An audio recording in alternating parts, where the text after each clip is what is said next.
Hello everyone, we're going to be doing a cloak tier list today. So our first cloak is the Chrome Mantle. Now this is I think it's a pretty good cloak because it gives a eagle bonus, it gives elemental resistance, and it gives 2 dodge value, as well as being consistently found on the High Priest of the Stilt and the High Priest of the Rock. So I'm going to give this is a solid A tier cloak. The second one is the Ape Cloak, which gets a D tier. There are cheaper and better options out there. We have the Grassy Yurt Mat, also going in D tier for the same reason. Doesn't do anything special, it's damaged by the foliant, and there are cheaper, more effective options. Our next cloak is the Ironweave Cloak, which I'm going to say is a B tier. It's probably the earliest cloak you're going to manage to get if you want to do a tank build while maximizing your armor. And then we have this unpronounceable thing that, while rare, is definitely a very good cloak. And the only thing that's holding it back is its rarity. It is a tier 7 cloak. However, it gives 20 elemental resistance and +1 ego, so this could be considered a direct upgrade to the Chrome Mantle. Next we have the Leather Cloak. This is going to go in C tier. It's a pretty normal cloak. You can find it equipped by enemies, and that's about it. You can buy it, it's cheap. The next one is the Mercurial Cloak. This gets placed for me in B tier, since you can put it on, doesn't have a boot up sequence, and whenever you get hit, you can teleport, which is very good for getting out of bad situations. Next one's Molly Netting. This too goes in B tier, since it gives dodge value like other cloaks, like the Leather Cloak. However, it also increases your carry capacity by 16%. There we go, the Charms Ribbon. This might be a bit controversial, but I'm going to put it in D tier. While getting extra mods on tinkered items sounds good, the truth is it's random, and you're likely to end with a mod that you don't want. And you can't remove mods, so in the long run you might actually be hurting yourself by equipping this. And there's the fact that it is a unique item, and you have 2 other better choices to pick instead of the Charms Ribbon. Our next cloak, or back item I guess, is the Nylon Body Pack, which goes in C tier. I think Molly Netting is better, since it gives dodge value with it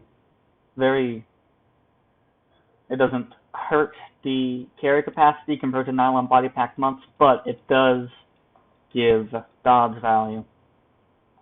The next one's the Panthers Cloak.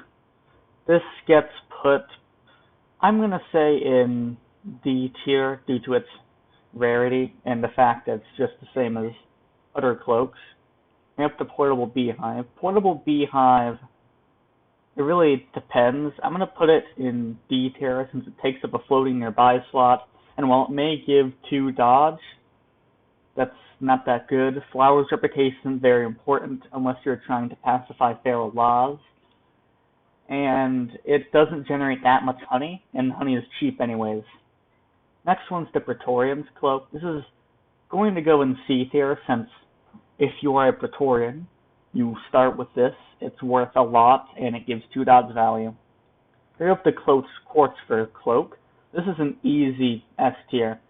Elemental resistance, it gives armor like the Ironweave Cloak, only has a minor dodge value penalty, and the most overpowered thing of all, damage reflection, allowing you to make meals like, for example, by combining Mirror Dust and a Soul Curd. Every time you reflect damage, you'll heal 40 to 50 health. If you have the Quartz Cloak equipped, you'll reflect damage every time something hits you, which effectively means when you take damage, you heal 40 to 50 HP. This cloak lets you single-handedly, in the right situation, face tank a Chrome Pyramid indefinitely. And since it reflects some of the damage, You could, in theory, kill a chrome pyramid without moving using this. Rainbow Weave Cloak, I think, is probably B tier. It's quite rare, but if you're terrified of phase cannons, then it's probably a pretty good one. Then we have the Warren Burnous, which gets put in C tier. It's very easy to find with the Snapshot Scavengers, and it is lightweight, weighing only 1 pound, but doesn't do anything special. The next item we have are the Mechanical Wings. Now, these are also going in C tier. They can be very difficult to get. While there is one guaranteed in the center of random Saltmarsh Parasang, you have to likely explore a lot of salt marshes to get it. However, you can use it to cheese Golgotha and enter straight to the Cloaca.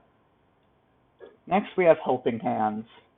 Helping Hands gets C tier since it only has an 8% chance to go into effect, and it requires you to wear 2 glove slots. It weighs 20 pounds, and the only way to increase the chance of it hitting is for Flurry. I suppose you could use like something like a Glow Sphere or a Sealed in there, but in general I just don't think it's that good compared to its rarity. Next we have the Bloody Patch of Fur, which is technically a cloak. You can wear it in your back slot and it gives you dodge value, but it's pretty hard to get since it occasionally spawns when you're doing Teeth and Kin, but that's the only way to get this. Then we have the Banner of the Holy Rhombus. You probably already know this is going to be put. F tier. It quite literally buffs Qud's Templar next to you. Why would you ever want to do that? And next we have the Camel Bladder. This is going in E tier. It's not the easiest thing to find, even though it's low tier. It can only hold 32 drams, and there's better things to put in your back slot, even if Wicklids inside of it are weightless.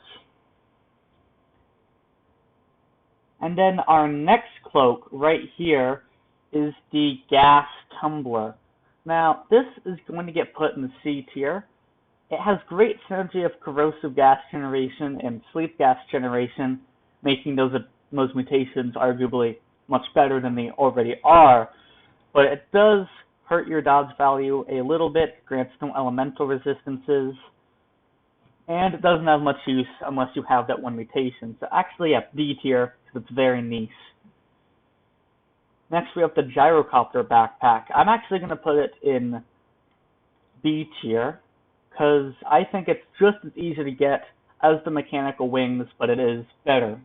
Although it does require fuel, it can also be used to hold 128 grams of lava, the easiest way to hold a large amount of lava.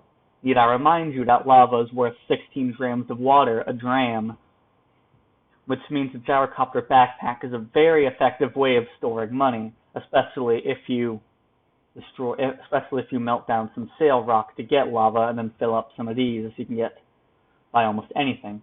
Next we have the Exoskeleton. I'm going to put the Powered Exoskeleton in B tier. It may hurt your dodge value and require power, but it gives you strength, and most importantly, it is very, very adaptable. You can put most mods on it.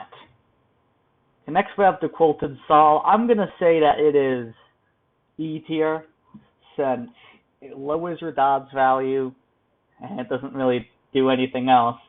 It gives you 10 cold resist, but if you wanted cold resist, you could just get the Ape Fur Cloak, which gives 5 more.